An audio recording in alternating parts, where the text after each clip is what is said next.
Capítulo 3 del curso de C# de códigos de programación. En este capítulo aprenderemos los tipos de datos, variables, operadores y su prioridad. Este capítulo vamos a ver un poco de teoría y vamos a tratar de que sea algo práctico para que no sea tan amplio todo lo que vayamos a hacer. Primero vamos a ver los tipos de datos que podemos tener en C#. Aquí encontramos los enteros. Aquí tenemos el nombre, que es byte, el rango, que se puede utilizar de 0 a 255, y el tipo es un entero sin signo. Vemos el sbyte, que es muy parecido, es el mismo rango o la misma cantidad de números, pero se puede utilizar en negativo, 128 a 127 positivo. Y es un entero con signo, y así podemos ver los otros enteros que podemos utilizar. Uno de los más utilizados es el dato int, que es un entero medio con signo. Podemos utilizar hasta esta cantidad. Los demás los vamos a ir viendo durante el curso. Enseguida tenemos los tipos de datos de coma flotante. Aquí ya es con un punto decimal. Tenemos el float, que es negativo y positivo, que es un coma flotante corto. Pero si queremos más cifras, tenemos el double, que ese ya es largo. Y también tenemos un decimal para representar cantidades monetarias. Así también tenemos otros datos simples, por ejemplo el char. Este es para representar un carácter, una letra. También el valor booleano. Esto es más como lo conocemos como una bandera, es decir, un falso o un verdadero. También tenemos los datos de referencia, en el cual se encuentra el string, que es una secuencia de caracteres, es decir, como una cadena de letras. También tenemos el object, que esto es una clase base definitiva de todos los demás tipos. Más adelante estaremos viendo este tipo de dato. Así como class C, también los que se puede definir por el usuario. Y encontramos los de tipo matriz, es como un arreglo en el cual, como si tuviéramos una cuadrícula, podemos ir agregando datos en cada uno de esos cubos de la cuadrícula. Para esto vamos a tener un capítulo especial para explicar cómo funciona.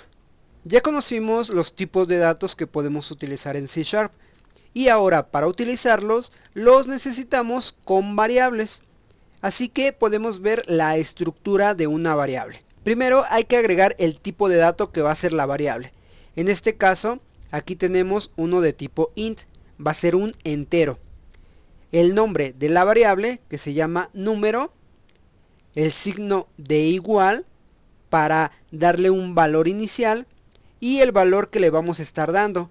Recuerden siempre al final poner punto y coma. Aquí tenemos los comentarios indicando que es una variable de tipo int. Así es la estructura de una variable. Y tenemos unos ejemplos de algunos tipos de datos y sus variables. Un entero, un string, un char, doble, un booleano, una matriz y aquí los valores nulos. Ahora pasemos a Visual Studio para practicar lo que hemos aprendido. Ya he creado un nuevo proyecto en Visual Studio. Ya estoy en mi static void main. Aquí es donde vamos a trabajar. Primero vemos una variable de tipo byte, así byte, y se va a llamar num.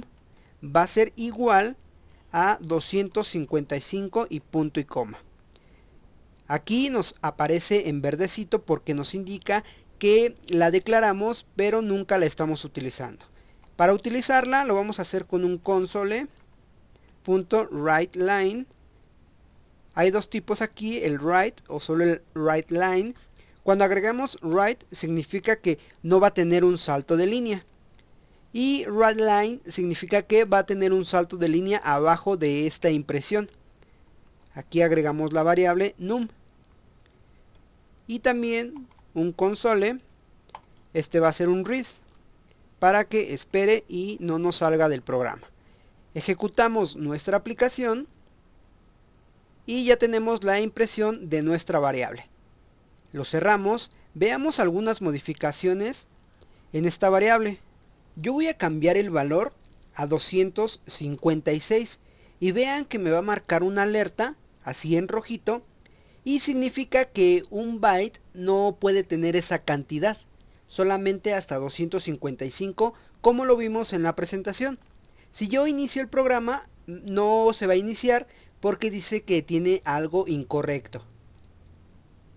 Así que por eso teníamos los rangos que puede tener el tipo de dato, ya que hay que respetarlos para que nuestros programas puedan funcionar.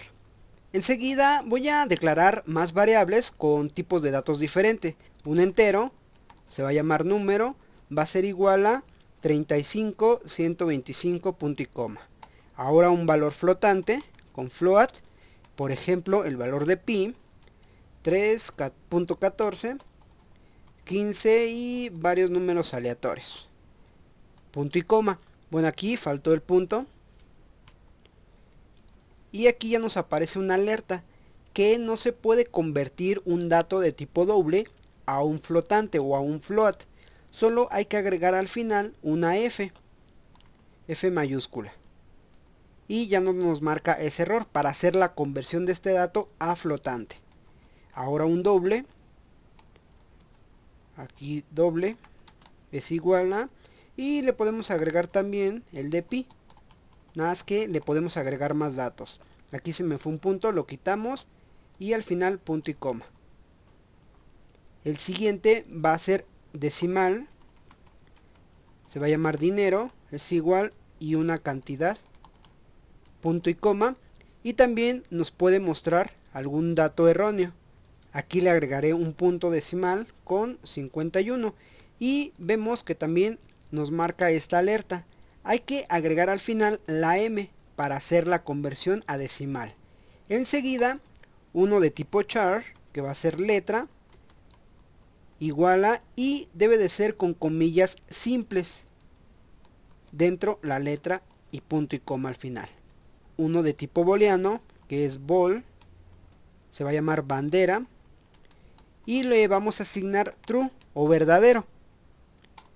Lo siguiente va a ser un string, que se va a llamar cadena y es igual, y este va a ser con comillas dobles, puede ser códigos de programación. Este ya acepta varias letras, por ejemplo en char si agregamos una letra adicional nos va a marcar el error porque no lo está permitiendo. A ver, intentamos con comillas dobles y nos sigue marcando ese error. Así es que solo va a ser un carácter entre comillas simples. Ya declaramos diferentes variables. Las que nos marcan en verde significa que las declaramos pero no las estamos utilizando. Así que abajo vamos a imprimir algunas con console.writeLine. Dejamos el write nada más para hacer la prueba de cuál es la diferencia entre ambos. Y aquí va a ser cadena. Iniciamos el programa. Y esta es la diferencia. Nos imprime las dos variables juntas. Ahora cambiemos a writeLine. Por ejemplo, aquí no es necesario la de abajo. Iniciamos el programa.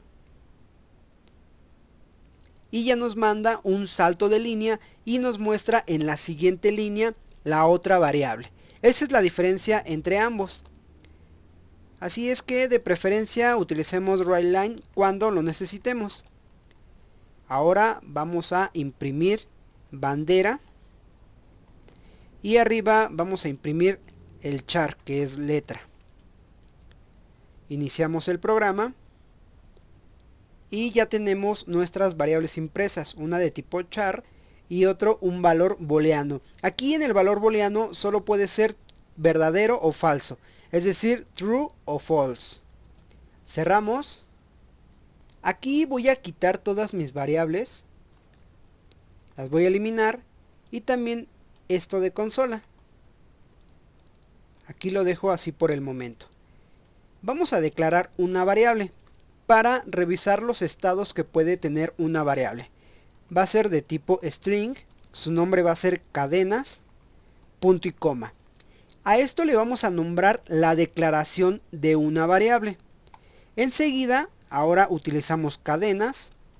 Es igual, entre comillas dobles, hola, punto y coma. A esto le vamos a nombrar inicialización o asignación de un valor a una variable. Y lo siguiente con consola.writeLine, cadenas, y a esto le vamos a llamar que es cuando se utiliza una variable. Estos son los tres estados que puede tener una variable. Iniciamos y ya nos está imprimiendo la variable. Y recuerden que podemos estar trabajando con diferentes variables. Vamos a agregar un entero que se llame número. Va a ser igual a 10, punto y coma. Si recuerdan del capítulo anterior vimos algo que se llama concatenación.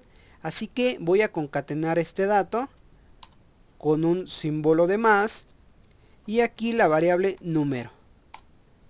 De esta forma iniciamos el programa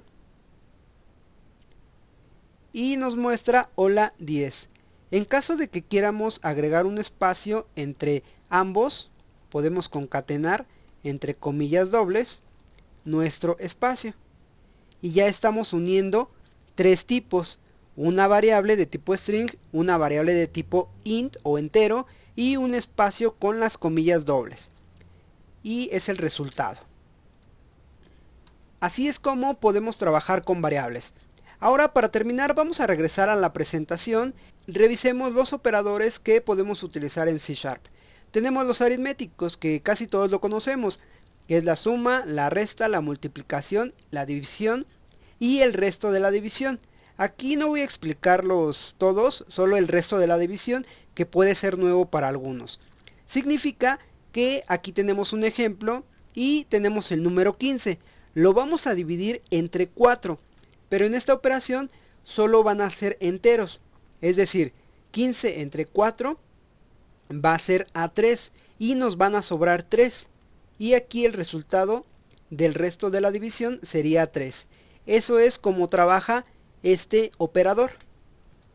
También tenemos los operadores de asignación, es decir, igualamos un dato a una variable, aquí el ejemplo, pero también podemos sumar y asignar, restar, asignar, multiplicar, división y resto de la división y asignar. Así es como trabajan. Tenemos una variable de tipo entero que se llama número es igual a 5. Aquí estamos asignando el valor. Teniendo en cuenta que nuestra variable tiene el número 5, ahora vamos a sumar y asignar. Es decir, a 5 le vamos a sumar 5 y es igual a 10. Si le restamos serían 0. Si multiplicamos sería 5 por 5 es igual a 25. Y lo mismo pasa con la división y con el resto de la división y asignación. Así es como podemos trabajar con estos operadores. Tenemos los operadores relacionales que nos ayudan a determinar qué número es mayor o menor, igual o diferente. Más adelante estaremos utilizando estos operadores. También tenemos los operadores lógicos que nos ayudan para hacer algunas expresiones, para indicar si algo es igual a algo o que se cumpla o que sea negativo. También más adelante vamos a detallar más estos operadores. Y terminamos con los operadores de incremento y decremento, es decir, que podemos incrementar algún valor o disminuir ese valor. También tenemos el orden de la prioridad. Ya todos estos operadores que revisamos tienen la prioridad para irse resolviendo. Primero, todo lo que esté entre paréntesis es lo que se va a resolver. Enseguida, la negación. Después las multiplicaciones, divisiones y el resto de la división. Al final vamos a trabajar con sumas y restas. Y en caso de tener igual prioridad, se empieza por izquierda a derecha. Vamos a ver un ejemplo de la prioridad de los operadores. Voy a quitar esta parte, solo dejo el de read. Y voy a hacer una declaración de una variable de tipo doble que se llame resultado es igual, y aquí voy a hacer mi operación que va a ser 27 más 3 por 5 menos 16 entre 2, punto y coma. Vamos a ver cómo hay que resolver esta operación. Si yo le doy en imprimir con console, punto writeLine, aquí va a ser resultado, iniciamos el programa, vean el resultado que nos va a mostrar. El resultado es 34. Ahora revisemos cómo es que se llegó a este resultado. Aquí con comentarios los voy a estar agregando. Primero se realizó la multiplicación. Entonces mi operación quedaría 27 más 15. Enseguida la resta no se realiza la división, que sería 16 entre 2. Entonces agrego el menos, que sería 16 entre 2 es igual a 8. Así es como queda en la primera pasada mi operación. La siguiente sería realizar la suma y la resta. Entonces primero quedaríamos como 27 más 15, que serían 42, menos 8. Vamos a dejarlo así y enseguida aquí hacemos la resta, que ahora es 42 menos 8 y nos da el resultado de 34. Así es como necesitamos resolver las operaciones con la prioridad de operadores. Si lo hacemos sin este orden de operadores sería de la siguiente forma. Aquí con la calculadora voy a revisarlo. Sería primero 27 más 3 por 5 menos 16 entre 2. Nos da un valor de 67, pero aquí nos muestra el 34. Así que es mucha la diferencia cuando respetamos la prioridad de los operadores. Y este es el resultado que vamos a obtener. Así es como podemos trabajar con tipos de datos, variables, operadores y revisando su prioridad. No olvides darle like al video, compartirlo y suscribirte a nuestro canal.